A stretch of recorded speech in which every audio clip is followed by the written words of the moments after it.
di depan ribuan orang. Menarik bilang. Kalau ada orang yang ngeklaim dirinya sebagai seorang pemalu, nggak pede. Berarti kita harus percaya orang itu sudah sangat mahir untuk jadi pemalu. S3 pemalu, PhD pemalu. Kenapa? Pemalu itu kumpulan perilaku, bilang. Berarti kalau dia sudah mengklaim dirinya sebagai seorang pemalu, berarti dia sudah mempraktekkan perilaku-perilaku orang malu dalam jangka waktu tertentu. Masalahnya dipraktekannya berapa lama? Perilaku orang malu apa sih? Menghindari kontak mata, menghindari basa-basi, nggak mau membuka percakapan duluan, dan lain sebagainya gitu ya. Perilaku itu diterapkan 5 tahun, 10 tahun, atau seumur hidup. Gimana nggak jago, bilang.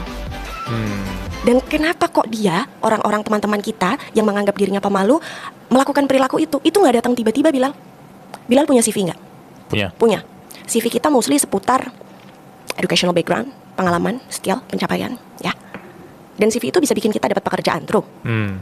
Tapi untuk bertahan di satu pekerjaan, kita butuh CV yang lain. CV ini namanya personal CV.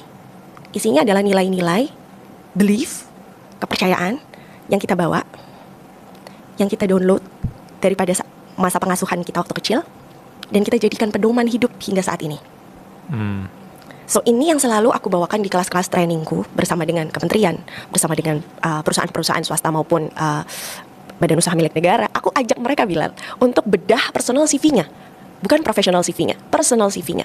Nilai-nilai apa yang tertanam di masa kecil terkait komunikasi yang membentuk diri kita jadi seperti hari ini. Contohnya gimana sih, Mbak De?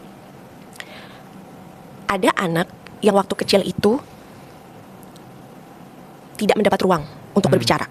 Karena kalau beropini tandanya ngelawan. Karena kalau beropini nggak boleh, masih kecil. Ini urusan orang tua. Ya, berakhir menjadi anak yang silent is gold. Silent is gold. Belief ini dibawa, Bilal, sampai dia besar, sampai dia dewasa. Akhirnya di lingkungan profesional dia memilih silent is gold. Gue nggak layak untuk ngomong, jadi gue nggak usah ngomong. Ada orang yang dicintai karena berprestasi. Kalau ranking 1 berarti anak mamah. Kalau nggak ranking, ya nggak tahu anak siapa. Tumbuh besar jadi apa sih, Bilal? Overachiever. Benar gak sih? Ya, setuju. Orang yang overachiever mostly akan overthinker. Takut gagal soalnya. Takut mengecewakan orang tersayang. Akhirnya apa? Sebelum mulai sesuatu pertimbangannya banyak. Mau bikin konten nih, antar dulu deh, bikin skripnya dulu deh, antar dulu deh, sewa studio dulu deh, antar dulu deh, nunggu HP-nya baru deh. Menunda. Bukan karena dia gak percaya diri, tapi karena dia pengen hasilnya benar-benar oke banget. Tapi gak mulai juga akhirnya. Ada orang juga yang waktu kecilnya pengabaian, diabaikan, dititipin ke neneknya, dititipin ke tantenya, membawa nilai I'm not enough. Akhirnya apa? Waktu besar di dunia kerja, di dunia profesional, saat harus manggung dalam tanda kutip di karir mereka masing-masing, mereka ngerasa gak selayak itu. Lah ini kan ada nilai-nilai yang kita download di masa kita diasuh pada saat kecil. Masalahnya kita terapkan nih, kita bawa, dan kita anggap benar. Kalau profesional CV aja kita upgrade terus, masa iya personal CV enggak?